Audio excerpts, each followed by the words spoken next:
Hello बच्चों। तो आज हम जानेंगे क्रिस्टलीय ठोस के प्रकार के बारे में। आज का हमारा मेन टॉपिक यही है। आज की इस पूरे वीडियो में हम देखेंगे क्रिस्टलीय ठोस कितने प्रकार के होते हैं और उनका सभी का हम डिटेल करेंगे। ठीक है, तो हमारा टॉपिक क्या है? क्रिस्टलीय ठोस है। तो चलिए एक बार मेरे को ऐसे ही बता दीजिए कि क्रिस्टलीय ठोस होते क्या है। हमने पिछले वीडियो में डिस्कस कर चुका है कि क्रिस्टलीय ठोस क्या है। तो चलिए फटाक से मेरे को जल्दी से बता दीजिए, फिर हम आगे बढ़ते हैं। जो क्रिस्टलीय ठोस होता है, इसमें अणुओं का प्रॉपर अरेंजमेंट होता है, प्रॉपर व्यवस्था होता है। अणु अच्छे से जमे हुए रहते हैं, एक क्रम से जमे हुए रहते हैं। प्रॉपर क्या होता है, इसमें व्यवस्था होता है। आप पढ़े हो, ठीक है। अणुओं के बीच में जो अरेंजमेंट होगा वो अच्छे से होगा। अब अच्छे से है, अणुओं के बीच में अरेंजमेंट बहुत ही अच्छा है, तो इनका ज्यामिति भी क्या होगा, फिक्स होगा। इनकी आकृति भी क्या होगी, निश्चित होगी। ये बात एकदम क्लियर है। और हमने क्या देखा था कि इनके अणुओं के बीच का जो बॉन्डिंग है वो स्ट्रॉन्ग है, प्रबल है। अब स्ट्रॉन्ग होने का रीजन भी हमने देखा था कि इनके बीच में कुछ न कुछ चीज का तो लेन देन हो रहा है, साझा हो रहा है या ट्रांसफर हो रहा है, कुछ भी हो रहा है। कुछ न कुछ चीज का तो लेन देन हो रहा है। कुछ न कुछ चीज क्या है, इलेक्ट्रॉन है। इलेक्ट्रॉन का लेन देन होता है इनके बीच में, जिनके वजह से जो है अच्छा रिलेशनशिप बनता है अणुओं के बीच में, और जो बॉन्डिंग क्या होता है, स्ट्रॉन्ग होता है। उसके बाद में हमने तो ये देख लिया कि बॉन्ड स्ट्रॉन्ग हो गया, अणुओं का व्यवस्था अच्छे से हो गया, ज्यामिति फिक्स हो गया, बॉन्ड स्ट्रॉन्ग हो गया। अब उसके बाद में हम देखते हैं कि इनके जो गलनांक और क्वथनांक हो क्या होते हैं, उच्च होते हैं। क्योंकि भाई बॉन्डिंग अच्छा खासा है, अच्छा खासा बॉन्डिंग है, मतलब रिलेशनशिप अच्छा है, मतलब मजबूती ज्यादा है। तो इसका जो गलनांक और क्वथनांक है उच्च होता है। मतलब इसको गलाने के लिए हमको ज्यादा ताप चाहिए रहता है, ज्यादा हमको गर्म करना पड़ता है। ठीक है। अब बातें आता है कि एक कंडक्टर ऑफ इलेक्ट्रिसिटी होते हैं कि नॉन कंडक्टर ऑफ इलेक्ट्रिसिटी होते हैं। तो यदि क्रिस्टल के अंतर्गत यदि मैं आयनिक यौगिक की बात करूं, अभी और आगे डिटेल से देखोगे, यदि मैं आयनिक यौगिक की बात करूं तो वो ठोस अवस्था में है तो विद्युत का कुचालक होगा। लेकिन जैसे आप उसको विलयन बना दोगे तो विद्युत का सुचालक हो जाता है, क्योंकि इसमें आयन फ्री हो जाते हैं। आपको पता है करंट कब आता है, जब आयन फ्री हो गए। एक दूसरे से आयन चिपके हुए नहीं होने चाहिए। यदि आयन एक दूसरे से चिपका हुआ है तो करंट नहीं आएगा, लेकिन यदि वो फ्री हो गया, इधर भगने लगा, इधर भगने लगा, मतलब एक दूसरे से वो फ्री हो गए, इधर उधर मूव कर सकते हैं, तो करंट आएगा। और और दूसरा चीज क्या है, यदि फ्री इलेक्ट्रॉन है तो इलेक्ट्रॉन इधर उधर मूव करेगा तो करंट आएगा। तो इसमें क्या है, यदि मैं आयनिक यौगिक की बात करता हूं NaCl की, तो जैसे नमक है Na प्लस Cl माइनस है, यदि ये ठोस है तो इसमें करंट नहीं आएगा। लेकिन जैसे आप इसमें पानी मिला के विलयन बना देते हो तो इसमें करंट आएगा, क्योंकि आयन फ्री हो गए। इतना चीज हम जान रहे हैं क्रिस्टलीय सॉलिड के बारे में, और नेचर से क्या होते हैं, हार्ड होते हैं। ठीक है, एकदम क्लियर है। ओके, तो क्रिस्टलीय ठोस के बारे में इतना सब चीज जानने के बाद में अब क्रिस्टलीय ठोस का जो प्रकार है, अब उसके बारे में चलिए देखते हैं। ठीक है, ये क्लियर है। तो जो क्रिस्टलीय ठोस है, इनको दो आधार पे वर्गीकृत किया गया है। दो आधार पे। वो दो आधार कौन कौन सा है?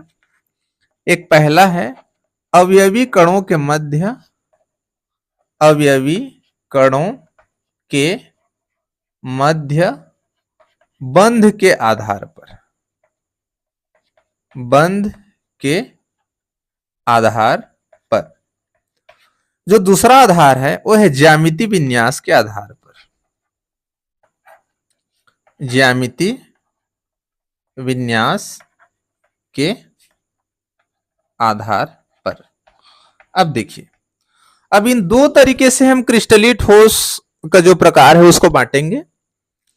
पहला जो आधार है अवयवी कणों के मध्य बंध के आधार पर देखेंगे। तो अब इसको समझ लो कि अवयवी कण क्या होते हैं, जो सॉलिड हैं, जो ठोस हैं, वो जिनसे बना होगा वो उसका अवयवी कण है। जैसे बूंदी का लड्डू बूंदी से बना है तो उसका अवयवी कण बूंदी हो गया।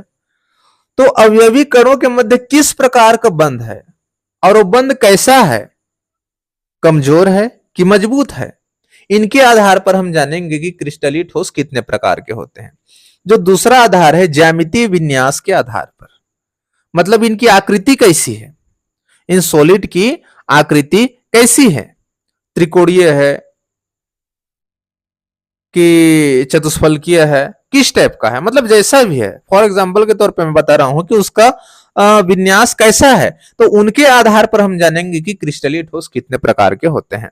लेकिन आज की इस वीडियो में हमको इसको देखना है, अवयवी कणों के मध्य बंध के आधार पर ये कितने प्रकार के होते हैं और फिर उसका डिटेलिंग। ओके, चलिए इसको नोट कीजिए।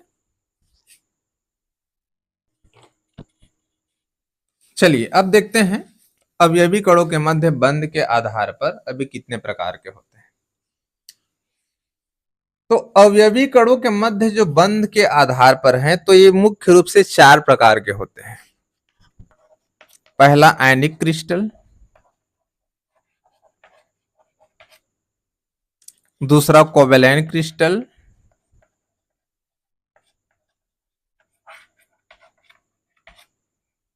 और जो तीसरा है वह है मेटेलिक क्रिस्टल, मेटेलिक क्रिस्टल, और जो चौथा है वह हमारा मोलिक्यूलर क्रिस्टल, मोलिक्यूलर क्रिस्टल। चलिए अब इसको थोड़ा सा हम हिंदी में देखते हैं। आयनिक क्रिस्टल को आयनिक क्रिस्टल ही बोला जाता है, आप आयनिक क्रिस्टल बोल सकते हो।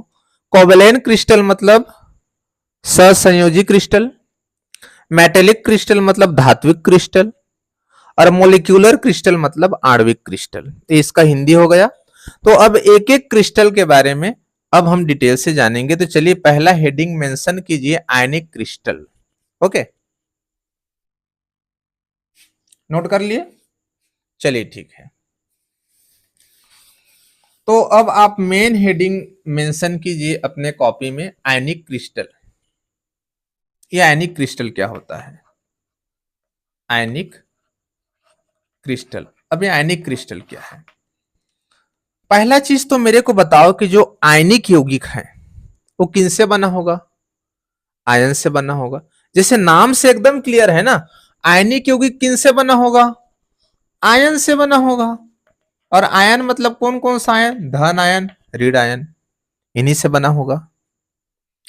तो इसके अवयवी कर तो पता चल गया। दूसरा चीज, इनके बीच का जो बॉन्ड है उस बॉन्ड का नाम क्या होना चाहिए? आप लोग 11वीं क्लास में पढ़े हो आयनिक बंध, पढ़े हो कि नहीं पढ़े हो? पढ़े हो। तो इनके बीच का जो, जब भाई आयनिक यौगिक है तो इनके बीच का जो बॉन्ड है वो कौन सा बॉन्ड होगा? आयनिक बॉन्ड होगा। जाहिर सी बात है, कौन सा बॉन्ड होगा? आयनिक बॉन्ड होगा। अच्छा, क्या ये बॉन्ड मजबूत होगा? आपको क्या लगता है, क्या ये बॉन्ड मजबूत होगा? भाई होगा। हम बचपन से पढ़ते आ रहे हैं, अपोजिट चार्ज में अट्रैक्शन ज्यादा होता है। तो अट्रैक्शन ज्यादा हुआ मतलब बॉन्ड क्या हुआ? स्ट्रांग हुआ कि नहीं हुआ? बताइए, बॉन्ड क्या होगा? स्ट्रांग होगा कि नहीं होगा? स्ट्रांग होगा। बहुत बढ़िया।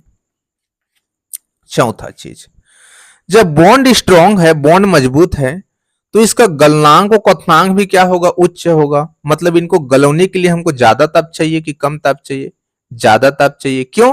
क्योंकि भाई उसमें मजबूती है ना, अणुओं के बीच में बॉन्ड स्ट्रांग है, मजबूती ज्यादा है, इसलिए हमको क्या चाहिए? इसका जो गलनांक और क्वथनांक है, मेल्टिंग पॉइंट और बॉइलिंग पॉइंट, ये क्या होगा? हमारा उच्च होगा।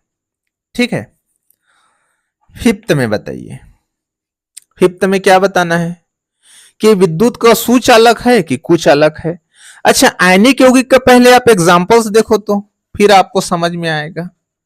NaCl, KCl, caesium chloride, zinc sulphide, और जितने भी आयनिक यौगिक हैं जिसमें आयन होते हैं प्लस माइनस, जैसे अब यहां देखिए ना, प्लस माइनस है, प्लस माइनस है, समझ में आ रहा है? तो जिस यौगिक में आयन है वो सभी आयनिक यौगिक हैं। तो एक एग्जांपल आप ले लो, नमक। क्या नमक विद्युत का सुचालक है या कुचालक? सोच के जवाब दीजिए। क्या नमक यदि सूखा है तो उसमें करंट आएगा? बिल्कुल नहीं। यदि नमक सूखा है तो उसमें करंट नहीं आएगा, लेकिन आप नमक को पानी में घोल दो, उसमें करंट आएगा। क्यों आएगा? क्योंकि उसमें आयन क्या हो जाएंगे? मुक्त हो जाएंगे। और आपको पता है करंट कब आता है? जब आयन फ्री है, इधर उधर मूव कर सकते हैं, तब जाके करंट आएगा। या फिर इलेक्ट्रॉन मुक्त है, मतलब मुक्त इलेक्ट्रॉन है, वो इलेक्ट्रॉन इधर उधर भगेगा जैसे धातुओं में होता है, मुक्त इलेक्ट्रॉन, जिसके वजह से उसमें करंट आता है। पानी में करंट आता है या फिर नमक के घोल में करंट आता है, क्यों आता है? क्योंकि इसमें जो आयन है प्लस माइनस वो फ्री हो गए, सूखे में वो चिपके हुए हैं, लेकिन आपने उसको पानी में घोल दिया, उनके बीच के बॉन्डिंग को कमजोर कर दिया, तो आयन इधर उधर मूव करने लगे, जिनके वजह से उसमें करंट आएगा। कुल मिला के क्या है कि जो आयनिक क्रिस्टल हैं ये ठोस होंगे तो विद्युत का कुचालक होगा। यदि आप इसको विलयन बना दोगे या पिघला दोगे तो ये विद्युत का सुचालक बन जाएगा, क्योंकि उसमें आयन फ्री हो जाएंगे। ये बात एकदम क्लियर है, फंडा एकदम क्लियर है सुचालक कुचालक वाला। बहुत बढ़िया। नेचर से हार्ड होंगे, नमक हार्ड है कि नहीं है? हार्ड है ना। नेचर से आयनिक होगी क्या होंगे? हार्ड होंगे। आप इसको अगला पॉइंट में आप नोट कर सकते हो।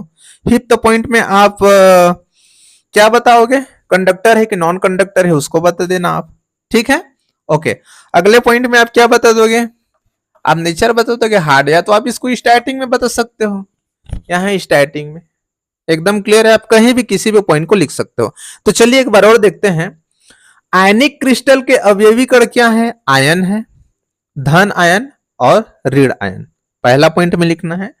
दूसरा पॉइंट में क्या लिखना है कि आयनों के मध्य में जो बॉन्ड है वो कौन सा बॉन्ड है? आयनिक बॉन्ड है।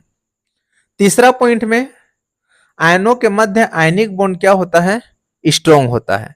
मतलब आयनों के जो बीच में होता है जो बॉन्ड पाया जाता है बहुत ही स्ट्रॉन्ग होता है, मजबूत होता है, अट्रैक्शन बहुत ज्यादा रहता है, ठीक है। तो इनके बीच का जो अट्रैक्शन फोर्स है उसको आप क्या बोल सकते हो? प्रबल स्थिर वैद्युत आकर्षण बल, strong electrostatic force of attraction आप बोल सकते हो। इसके आकर्षण बल को आप क्या बोल सकते हो? प्रबल स्थिर वैद्युत आकर्षण बल। एकदम समझ में आ गया? ओके। अब इसका मेल्टिंग और बॉइलिंग पॉइंट क्या होता है? उच्च होता है, क्योंकि आयनों के बीच में बॉन्ड क्या होता है? मजबूत होता है, स्ट्रॉन्ग होता है, इसलिए। अगले पॉइंट में क्या क्या लिखना था जी? कंडक्टर और नॉन कंडक्टर। यदि आयनिक यौगिक ठोस अवस्था में है तो विद्युत का कुचालक होगा। यदि विलयन बना दिया जाए या पिघली हुई अवस्था में विद्युत का सुचालक हो जाता है, क्योंकि उसमें आयन मुक्त हो जाते हैं। स्वभाव से हार्ड होते हैं, स्वभाव से क्या होते हैं? हार्ड होते हैं। एकदम क्लियर है। हाँ, कुछ हार्ड के साथ साथ कुछ सॉफ्ट भी होते हैं, जरूरी नहीं कि सभी के सभी हार्ड होते हैं, वो डिपेंड करता है कि कौन सा आयनिक कंपाउंड है, ठीक है। तो हार्ड भी हो सकते हैं, सॉफ्ट भी हो सकते हैं, लेकिन मोस्टली ज्यादातर क्या होते हैं? हार्ड होते हैं। ये हो गया हमारा आयनिक क्रिस्टल। ओके, चलिए अब अगले क्रिस्टल की बात करते हैं। जितना पॉइंट हमने इसमें कवर किया आयनिक क्रिस्टल में, उतना ही पॉइंट आप दूसरे जो अभी हम क्रिस्टल देखेंगे जो दूसरा प्रकार है उसमें आप कवर कर सकते हो। चलिए बताइए दूसरा क्या है? Covalent crystal. Covalent crystal, covalent crystal मतलब सहसंयोजक क्रिस्टल, मतलब सहसंयोजी यौगिक। आपने 11 क्लास में पढ़ा है जो सहसंयोजक बंध है, इसके बारे में तो पढ़ा ही होगा। सहसंयोजक बंध तो कैसे बनता है? वो इलेक्ट्रॉनों के शेयरिंग करने से बनता है, इलेक्ट्रॉनों की साझेदारी से बनता है, इलेक्ट्रॉनों की साझेदारी से बनता है, इस टाइप का आपने पढ़ा होगा, इलेक्ट्रॉनों की साझेदारी से बनता है। तो किनके किनके बीच में बॉन्ड बनता है? तो परमाणुओं के बीच में। किनके किनके बीच में बॉन्ड बनता है बच्चों? जो सहसंयोजक बॉन्ड है वो किनके बीच में बनता है? तो परमाणुओं के बीच में। तो पहला पॉइंट आप क्या लिख सकते हो? इसके अवयवी कण क्या हो गए बताइए? अवयवी कण इसके क्या हो गए? परमाणु हो गए। अवयवी कण क्या हो गए? परमाणु हो गए, मतलब परमाणुओं के बीच में बॉन्ड बनेगा। अच्छा, बॉन्ड का नाम बताओ मेरे को। भाई सहसंयोजक क्रिस्टल है तो बॉन्ड भी क्या होगा? सहसंयोजक बंध होगा। क्या होगा? सहसंयोजक बॉन्ड होगा, ठीक है। अच्छा, अब बताइए जो सहसंयोजक बॉन्ड बना है क्या वो मजबूत होगा कि कमजोर होगा? बताइए जरा सोच के देखिए।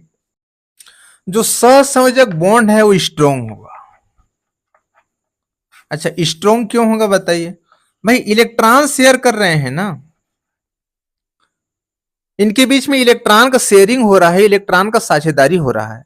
जैसे आप किसी के साथ कुछ भी चीज का साझेदारी करोगे तो क्या होगा, आपका रिलेशन अच्छा होगा, स्ट्रोंग होगा, मजबूत होगा। समझ में आ रहा है कि नहीं आ रहा है? आ रहा है। क्योंकि आप एक दूसरे की हेल्प कर रहे हो, एक दूसरे की मदद कर रहे हो, कुछ न कुछ चीज का आप शेयर कर रहे हो, एक दूसरे से शेयरिंग कर रहे हो, जिनके वजह से बॉन्ड क्या होता है, स्ट्रांग होता है। तो भाई इसमें तो इलेक्ट्रॉन का शेयर कर रहे हैं ना, इलेक्ट्रॉनों का साझेदारी कर रहे हैं। एक परमाणु दूसरे परमाणु को अपना इलेक्ट्रॉन दे रहा है, दूसरे परमाणु पहले परमाणु को अपना इलेक्ट्रॉन दे रहा है। मतलब इलेक्ट्रॉनों को क्या हो रहा है, आपस में साझेदारी हो रहा है। तो अति व्यापन भी ज्यादा हो जाता है, मतलब परमाणु परमाणु आपस में क्या हो जाते हैं, इस टाइप का जुड़ जाते हैं, जिसको अति व्यापन बोलते हैं, जिनके वजह से इसका बॉन्ड भी क्या हो जाता है, स्ट्रॉन्ग हो जाता है। समझ में आ गया? मतलब कुल मिला के आप क्या रीजन इसमें याद रखोगे, बॉन्ड स्ट्रॉन्ग क्यों होता है, क्योंकि इसमें इलेक्ट्रॉनों का साझेदारी होता है।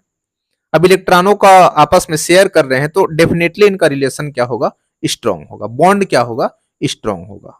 समझ में आ गया? ओके। अगला पॉइंट इसमें क्या कवर करना है, अगला पॉइंट इसमें कवर करना है कि इनका गलनांक और क्वथनांक कैसा होगा, मेल्टिंग पॉइंट, बॉइलिंग पॉइंट कैसा होगा, उच्च होगा, बहुत ज्यादा उच्च होगा। आप यहां अत्यधिक उच्च लिख सकते हो, खाली उच्च नहीं, अत्यधिक उच्च आप बोल सकते हो। अत्यधिक उच्च होता है इसका, अत्यधिक उच्च, बहुत ज्यादा हाई होता है। अभी मैं एग्जांपल बताऊंगा तो समझ में आ जाएगा। समझ में आ रहा है? तो इनका जो गलनांक और क्वथनांक है बहुत ज्यादा हाई होता है, क्योंकि इनके बीच का जो बॉन्डिंग रहता है बहुत ज्यादा रहता है। क्योंकि ओवरलैपिंग भी होता है ना, ओवरलैपिंग होता है मतलब परमाणु आपस में चिपक जाते हैं, आपस में जुड़ जाते हैं। जैसा मैंने अभी यहाँ एक डायग्राम बनाया था, इस टाइप का ओवरलैपिंग ज्यादा होता है ना, तो मजबूती ज्यादा होता है। तो इसलिए इसका जो मेल्टिंग और जो बॉइलिंग पॉइंट हो क्या होता है, बहुत ज्यादा हाई होता है। इतना क्लियर है? अगला पॉइंट हमको क्या कवर करना रहता है, फिफ्थ पॉइंट मैं यहां लिख दे रहा हूं, गलनांक और क्वथनांक। तो इसका अत्यधिक उच्च हो गया। अब इसमें हमको देखना रहता है वो विद्युत का सुचालक है कि कुचालक। तो जो कोवेलेंट क्रिस्टल होते हैं ये कुचालक होते हैं। क्या होते हैं? कुचालक होते हैं, क्योंकि इसमें ना तो किसी भी प्रकार का आयन होता है, ना तो इसमें मुक्त आयन होता है, ना तो इसमें आयन ही नहीं होता है। तो जब आयन ही नहीं होगा तो मुक्त आयन का तो बात ही अलग है। जब आयन ही नहीं है तो आयन फ्री कैसे होंगे, जब आयन ही नहीं है तो, जिनके वजह से इसमें किसी भी प्रकार का करंट नहीं आता। समझ में आ गया? एग्जाम्पल देने से समझ में आएगा। चलिए सहसंयोजी यौगिक का एग्जाम्पल। अच्छा, नेचर से क्या होते हैं, नेचर से क्या होते हैं, नेचर से भी क्या होते हैं, हार्ड ही होते हैं। नेचर से भी क्या होते हैं, हार्ड होते हैं। समझ में आ गया? चलिए देखते हैं अभी इसमें एग्जाम्पल। इतना पॉइंट एकदम क्लियर है ना, अभी एग्जाम्पल में और समझ में आ जाएगा। इसके अवयवी कण क्या है, परमाणु हैं। परमाणुओं के बीच में कौन सा बॉन्ड पाया जाता है, तो सहसंयोजक बॉन्ड। सहसंयोजी यौगिक है तो सहसंयोजक बॉन्ड। और परमाणुओं के बीच का जो बॉन्ड है बहुत ज्यादा स्ट्रॉन्ग होता है, क्योंकि इलेक्ट्रॉनों का शेयर करते हैं आपस में, ओवरलैपिंग ज्यादा होता है, जिनके वजह से बॉन्ड क्या होता है, स्ट्रॉन्ग होता है। बॉन्ड स्ट्रॉन्ग है, मजबूती ज्यादा है, हार्ड है, जिनके वजह से इनका गलनांक और क्वथनांक भी क्या होता है, बहुत ज्यादा हाई होता है। यदि हम चालकता की बात करें तो ये विद्युत का कुचालक होता है, मतलब इसमें करंट नहीं आता, क्योंकि इसमें किसी भी प्रकार का मुक्त आयन नहीं होता। समझ में आ गया? कुछ अपवाद भी है, अभी हम एग्जाम्पल में देखेंगे। इतना पॉइंट एकदम क्लियर हो गया ना? चलिए अब हम देखते हैं एग्जाम्पल्स।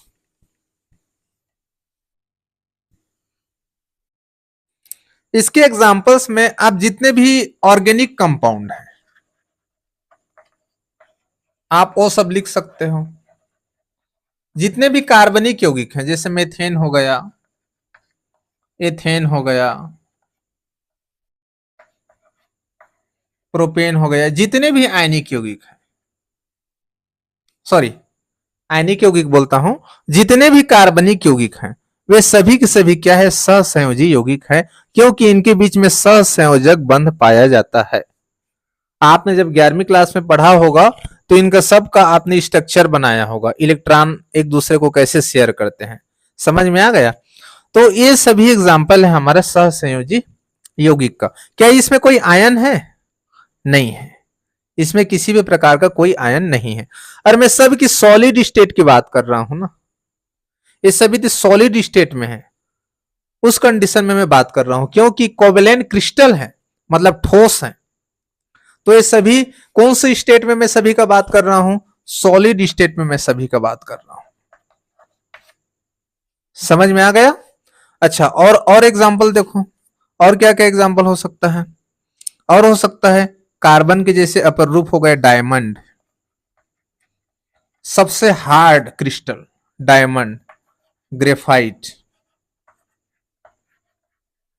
डायमंड हो गया, ग्रेफाइट हो गया, क्वार्टज हो गया, ठीक है। और सिलिकॉन कार्बाइड हो गया। ये सब किनके एग्जाम्पल हैं? सहसंयोजी क्रिस्टल के एग्जाम्पल हैं। ये तो सबसे हार्ड है, हीरा तो सबसे हार्ड है, आपको पता है। अब इसमें अपवाद के सेक्शन में आता है इसमें ग्रेफाइट। ये सॉलिड है लेकिन ये सुचालक है, क्योंकि इसमें मुक्त इलेक्ट्रॉन होते हैं, जिनके वजह से क्या होता है, ये सुचालक होता है, थोड़ा सा सॉफ्ट भी होता है, दूसरे की तुलना में क्या होता है, थोड़ा सॉफ्ट होता है, बाकी सब हार्ड होते हैं। क्लियर ना? क्वार्टस, क्वार्टस तो मतलब जानते हो ना, सिलिकॉन डाइऑक्साइड मतलब सिलिका, रेत, चमकीला पत्थर, समझ में आ रहा है? बस यही तो है क्वार्टस। हमने और कई वीडियो में क्वार्टस के बारे में डिस्कस कर चुका है, समझ में आ गया। सिलिकॉन कार्बाइड, तो ये सभी क्या है, सभी में सहसंयोजक बॉन्ड पाया जाता है, मतलब इलेक्ट्रॉन का आपस में शेयर करते हैं एक दूसरे को और बॉन्डिंग बनाते हैं। तो ये सभी इनके एग्जाम्पल हैं। ग्रेफाइट एक एक्सेप्शन है, अपवाद है, ये विद्युत का सुचालक होता है, सॉलिड है लेकिन ये विद्युत का सुचालक होता है, बाकी सब क्या होते हैं, कुचालक होते हैं। तो आप ये सभी सहसंयोजी क्रिस्टल के अंतर्गत एग्जाम्पल याद रख सकते हो, रटने की कोई जरूरत नहीं है, बस थोड़ा सा दिमाग लगाना, लॉजिक लगाना, तो एग्जाम्पल ऑटोमेटिकली याद हो जाएंगे। समझ में आ गया? चलिए अब हम अगला पॉइंट देखते हैं, मतलब अगला प्रकार। अगला प्रकार क्या है हमारा? धात्विक क्रिस्टल, मेटेलिक क्रिस्टल। चलिए देखते हैं मेटेलिक क्रिस्टल क्या होता है। ये धात्विक क्रिस्टल क्या है? भाई धात्विक क्रिस्टल है तो एग्जाम्पल की बात करें तो सभी धातु आएंगे, कॉपर, निकिल, जिंक, आयरन, ये सभी क्या है, धातु हैं। तो सभी धातु इनके अंतर्गत आते हैं, जितने भी धातु हैं हमारे पीरियोडिक टेबल में, ठीक है। तो ये सभी आ गए, उनके एग्जाम्पल्स एकदम क्लियर हैं। ओके, तो इनके अवयवी कण क्या होंगे? भाई ये भी चीज तो हमको देखना है ना। अवयवी कण मतलब देखिए इनके बीच में जो अट्रैक्शन होता है, किन के बीच में होता है, ये चीज बहुत जानना जरूरी है। क्योंकि यदि मैं आयरन की बात करूं, जैसे आयरन है, तो इनके बीच में बहुत सारे आयरन के परमाणु हैं। आयरन आयरन आयरन आयरन बहुत सारा है कि नहीं है? बहुत सारा आयरन है। अच्छा, सभी परमाणु में नाभिक भी है? नाभिक है। अच्छा, सभी के बाहरी कोश में इलेक्ट्रॉन भी हैं और ये मुक्त इलेक्ट्रॉन है। तो ये मुक्त इलेक्ट्रॉन इधर उधर घूमेंगे सब तरफ, सभी परमाणु के इलेक्ट्रॉन इधर उधर घूमेंगे। तो मान लीजिए ये परमाणु है, ये परमाणु है, ये परमाणु है, ये परमाणु है, ये परमाणु है, यहां का इलेक्ट्रॉन घूम रहा है इधर उधर, ये घूमते घूमते मान लीजिए इधर आ गया। तो ये जो इलेक्ट्रॉन है इस नाभिक से भी अट्रैक्टेड होगा, इस नाभिक से भी अट्रैक्टेड होगा। मतलब देखो इलेक्ट्रॉन यहां का है, इस परमाणु का है, लेकिन वो घूमते घूमते कहीं दूसरे जगह में चले गए तो वहां भी क्या होगा, अट्रैक्शन होगा। जैसे सपोज डेट घर में एक बच्चा है, छोटा बच्चा है, और वो बच्चा घूम रहा है सभी तरफ, कभी कभी उनके मम्मी के पास, कभी उनके पापा के पास, कभी उनके दादा के पास, कभी उनके दादी के पास, किसी न किसी के पास में घूमते घूमते जा रहा है। वो बच्चा फ्री है लेकिन सभी के पास जा रहा है, तो वो सभी से अट्रैक्टेड है, सभी से आकर्षित है, सभी से उनका आकर्षण है। सभी के साथ उसका बॉन्डिंग है। बस सेम इसी प्रकार से है, जो अंतिम कोश के इलेक्ट्रॉन है, जो फ्री इलेक्ट्रॉन है, मुक्त इलेक्ट्रॉन है, वो घूम रहे हैं, लेकिन सभी परमाणुओं के नाभिक से वो क्या है, आकर्षित है। तो इसमें अट्रैक्शन किनके बीच में बन रहा है, जो नाभिक है और जो इलेक्ट्रॉन है इनके बीच में। नाभिक में क्या है, प्लस है, तो इसलिए हम इसको धातु आयन भी बोल सकते हैं। क्या बोल सकते हैं, नाभिक में क्या है, प्रोटॉन रहता है ना, प्रोटॉन क्या है, प्लस है, तो आप इसको धातु आयन भी बोल सकते हो। इसको कर्नेल भी बोला जाता है, नया वर्ड है, नोट कर लो, इसको कर्नेल भी बोला जाता है। क्या बोला जाता है, कर्नेल भी बोला जाता है। ठीक है, किसको कर्नेल बोला जाता है, धातु आयन को। अब धातु आयन मतलब क्या, धना आयन, क्योंकि नाभिक में क्या रहता है, प्रोटॉन रहता है। बस तो ये चीज थोड़ा सा नोट करना है, नया चीज है। तो इनके और किनके बीच में अट्रैक्शन होता है, मुक्त इलेक्ट्रॉन, इन दोनों के बीच में अट्रैक्शन होता है। तो अब इनके अवयवी कण क्या हो गए, धातु आयन हो गए और इलेक्ट्रॉन हो गए। मतलब कर्नेल और इलेक्ट्रॉन, मतलब नाभिक और इलेक्ट्रॉन, मतलब प्रोटॉन और इलेक्ट्रॉन, सिंपल भाषा में बोला जाए तो। समझ में आ गया, ओके। तो इनके अवयवी कण में मैं क्या लिखूं, चलिए क्या लिखूं बताइए, फटाक से बताइए। अवयवी कण में क्या लिखूं, धातु आयन और इलेक्ट्रॉन। चलिए मैं यहां लिख देता हूं, इनके अवयवी कण धातु आयन और क्या हो गए, इलेक्ट्रॉन हो गए। इतना चीज क्लियर है। अच्छा, इनके बीच का जो बॉन्ड है, उस बॉन्ड को मैं क्या बोलूंगा, जैसे आयन के बीच के बॉन्ड को आयनिक बॉन्ड, परमाणुओं के बीच के बॉन्ड को सहसंयोजक बॉन्ड, तो इनके बीच के बॉन्ड को मैं क्या बोलूंगा, धात्विक बॉन्ड। क्या बोलूंगा भाई, मेटेलिक क्रिस्टल है ना, धात्विक क्रिस्टल है, तो मैं इसको सिंपली क्या बोलूंगा, धात्विक बॉन्ड बोलूंगा,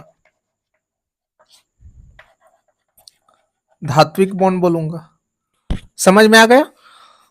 अब उसके बाद में मेरे को बताइए, क्या इनके बीच का जो अट्रैक्शन है, इनके बीच का जो बॉन्डिंग है, क्या वो मजबूत होगा कि कमजोर होगा। भाई जाहिर सी बात है, मजबूत होगा, स्ट्रांग होगा। क्यों स्ट्रांग होगा, क्योंकि भाई इसमें भी तो चार्जेस है ना। धातु आयन मतलब प्लस, इलेक्ट्रॉन मतलब माइनस, तो ये भी क्या है, आयन ही है। तो आयन के बीच में तो अट्रैक्शन होगा ही, क्योंकि अपोजिट आयन है। तो इनके बीच का भी जो बॉन्डिंग होगा वो क्या होगा, स्ट्रांग होगा। क्या होगा बच्चों, स्ट्रांग होगा। समझ में आ गया भाई। अब स्ट्रांग है तो इसका गलनांक और कथनांक भी क्या होगा, मेल्टिंग पॉइंट और बॉइलिंग पॉइंट भी क्या होगा, उच्च होगा। लेकिन एकदम उच्च नहीं, इसका आप लिख सकते हो साधारण उच्च। इनका जो गलनांक और कथनांक होता है वो आयनिक और सहसंयोजी यौगिकों से क्या होता है, कम ही होता है। इतना क्लियर है। तो इसलिए आप इसको क्या लिख सकते हो, साधारण उच्च लिख सकते हो। एकदम क्लियर है। माइक का चार्जिंग खत्म हो रहा है क्या, नहीं, थोड़ा सा बीच में ब्लिंक किया था, जरा देखते हैं कुछ में आवाज कटा होगा कि नहीं कटा होगा। हमने कहां से कवर किया था, मैं एक बार में फिर से बोल दे रहा हूं, यदि आवाज कटा होगा तो आ जाएगा। हमने डिस्कस किया था, इसके अवयवी कण धातु आयन और इलेक्ट्रॉन है। इतना क्लियर है। इनके बीच का जो बॉन्ड है हम उसको धात्विक बॉन्ड बोलते हैं, क्योंकि ये धात्विक क्रिस्टल है तो उनके बॉन्ड को हम धात्विक बॉन्ड बोलेंगे। और जो धातु आयन और इलेक्ट्रॉन के बीच का जो बॉन्ड होगा वो स्ट्रांग होगा, क्योंकि ये भी एक आयन ही है, प्लस और माइनस, तो अट्रैक्शन होगा तो स्ट्रांग तो होगा ही। समझ में आ गए। अब इसका गलनांक और क्वथनांक भी क्या होते हैं, उच्च होते हैं। भाई बॉन्डिंग स्ट्रांग है तो इसका गलनांक और क्वथनांक भी क्या होगा, उच्च होगा। समझ में आ गया, ओके। तो गलनांक और क्वथनांक उच्च तो होता है, लेकिन जो आयनिक यौगिक हैं और जो सहसंयोजी यौगिक हैं उनकी तुलना में थोड़ा सा कम होता है। इसलिए आप बोल सकते हो कि इसके जो गलनांक और क्वथनांक है वो साधारण उच्च होते हैं, मतलब उन दोनों की तुलना में कम होते हैं। समझ में आ गया, ओके। एग्जाम्पल के तौर पे, अच्छा कंडक्टर और नॉन कंडक्टर बताओ। ये विद्युत का सुचालक होगा, जाहिर सी बात है, क्योंकि धातु है और धातु में मुक्त इलेक्ट्रॉन होते हैं, तो ये क्या होंगे, विद्युत के सुचालक होंगे, मतलब इसमें करंट आएगा। इतना क्लियर है? बहुत बढ़िया। अब उसके बाद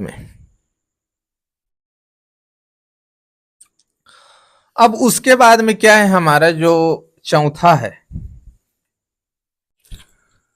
तो चलिए अब हम देखते हैं मॉलिक्यूलर क्रिस्टल क्या है, जिसको हिंदी में बोला जाता है आणविक क्रिस्टल।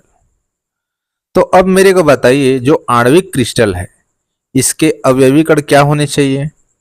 भाई ये आणविक क्रिस्टल है तो इसके अवयवी कण अणु होगा, जाहिर सी बात है। जैसे सहसंयोजी क्रिस्टल में उसके अवयवी कण परमाणु थे, ठीक उसी प्रकार से अब ये आणविक क्रिस्टल है तो इसके अवयवी कण अणु होंगे। मतलब जो बॉन्ड होगा वो किनके बीच में बनेगा? अणुओं के बीच में बनेगा।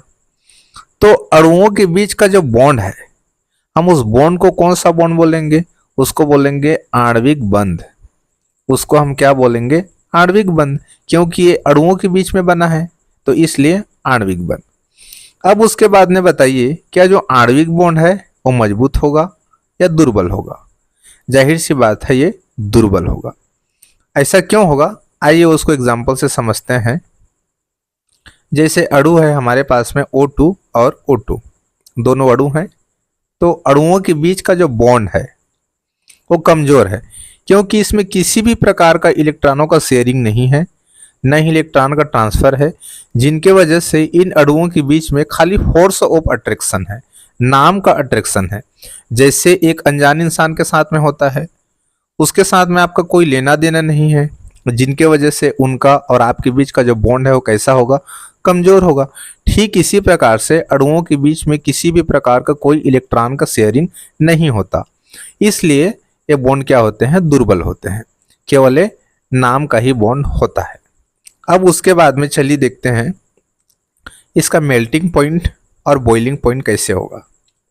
इनका मेल्टिंग और बॉइलिंग पॉइंट जाहिर सी बात है निम्न होगा। क्यों होगा? क्योंकि भाई बॉन्ड दुर्बल है। बॉन्ड दुर्बल है तो मेल्टिंग और बॉइलिंग पॉइंट भी क्या होगा? निम्न होगा। जैसे एग्जांपल है I2 है, S8 है, P4 है, ये सभी क्या है? अणु हैं। और जैसे कुछ अणु H2O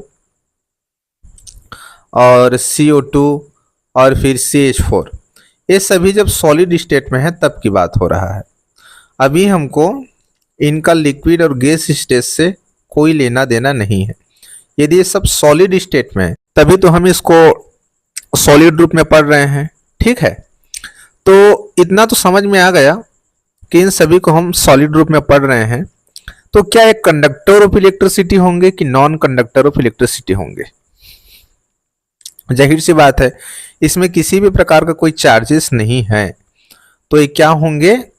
non conductor of electricity होंगे, क्योंकि कोई चार्ज ही नहीं है, कोई मुक्त आयन नहीं है, तो इसलिए इसमें करंट फ्लो नहीं होगा, इसलिए विद्युत के क्या होंगे? कुचालक होंगे। तो ये हो गया हमारा सिंपल सा जो आणविक क्रिस्टल है। यदि हम इसको शॉर्ट में देखें तो आणविक क्रिस्टल के जो अवयवी कण हैं वो अणु हैं, और इनके बीच के बॉन्ड को हम बोलते हैं आणविक बंध। और ये आणविक बंध दुर्बल होता है क्योंकि अणुओं के बीच में किसी भी प्रकार का कोई इलेक्ट्रॉनों का शेयरिंग या ट्रांसफर नहीं होता, जिनके वजह से इनके अणुओं के बीच का जो बॉन्ड है वो क्या है? दुर्बल है। तथा इनका जो मेल्टिंग और बॉइलिंग पॉइंट है वो भी कम है, क्योंकि बॉन्ड दुर्बल है तो इनका मेल्टिंग और बॉइलिंग पॉइंट भी क्या होगा? इनका गलनांक क्वथनांक भी क्या होगा? निम्न होगा। और साथ ही साथ ये विद्युत के कुचालक हैं, क्योंकि इसमें कोई मुक्त आयन नहीं है, जिनके वजह से इसमें करंट फ्लो नहीं होता, तो ये क्या है? विद्युत के कुचालक हैं। एग्जाम्पल जैसा आपके सामने है, ये सभी एग्जाम्पल का हम सॉलिड रूप में बात कर रहे हैं, क्योंकि हम ठोस अवस्था पढ़ रहे हैं, इसीलिए ये जो क्रिस्टल हैं सभी सॉलिड स्टेट में हैं। तो ये हो गया हमारा आज का टॉपिक कि जो क्रिस्टलीय ठोस होते हैं वो कितने प्रकार के होते हैं और उनका पूरा detail. So I hope my dear students आप लोगों को अच्छे से समझ में आया होगा। फिर भी यदि इस टॉपिक से रिलेटेड आप लोगों के माइंड में कुछ डाउट है, कुछ कन्फ्यूज़न है, कुछ क्वेश्चंस है, तो आप हमें कमेंट करके पूछ सकते हैं। हम उसको यहाँ से सॉल्व करने की पूरी कोशिश करेंगे। So have a good day, best of luck, thank you. चलिए अब इसको आप लोग नोट कर लीजिए।